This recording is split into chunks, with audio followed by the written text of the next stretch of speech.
In the early 15th century, France was a kingdom fractured by war, doubt, and despair. The Hundred Years' War had dragged on for generations, leaving cities burned, fields barren, and the French crown hanging by a thread. Into this bleak landscape stepped an unlikely figure, a teenage peasant girl from the small village of Domremy. Her name was Jeanne, and she would become one of history's most astonishing symbols of courage. Joan of Arc claimed to hear divine voices urging her to save France and lead the dauphin, Charles, to his rightful throne. At a time when women were expected to remain silent and invisible in political affairs, her conviction was nothing short of revolutionary. Yet Joan possessed a clarity of purpose that disarmed even the most skeptical. She travelled to meet Charles, and after intense questioning by theologians and nobles, she convinced him that her mission was genuine. Clad in armour crafted specifically for her, Joan rode at the head of French troops during the siege of Orléans in 1429.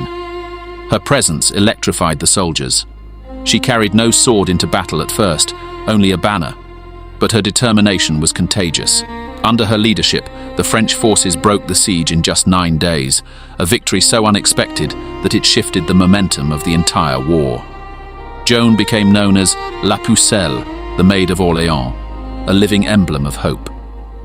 Her triumphs continued as she guided Charles to Reims, where he was crowned King Charles VII. For Joan, this was the fulfillment of her divine mission. But her story did not end in triumph. Captured by Burgundian forces in 1430, she was sold to the English, who feared her influence and sought to destroy her reputation. Joan was put on trial for heresy, a proceeding riddled with political motives and manipulated testimony. Despite intimidation, imprisonment, and the threat of death, Joan remained steadfast. She refused to deny the voices that had guided her. Her courage in the courtroom was as remarkable as her bravery on the battlefield. In 1431, at just 19, she was executed by burning. Yet her legacy only grew stronger.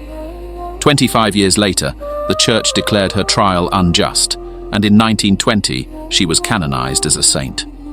Joan of Arc endures as a symbol of conviction, resilience, and the extraordinary power of an individual who refuses to surrender to fear.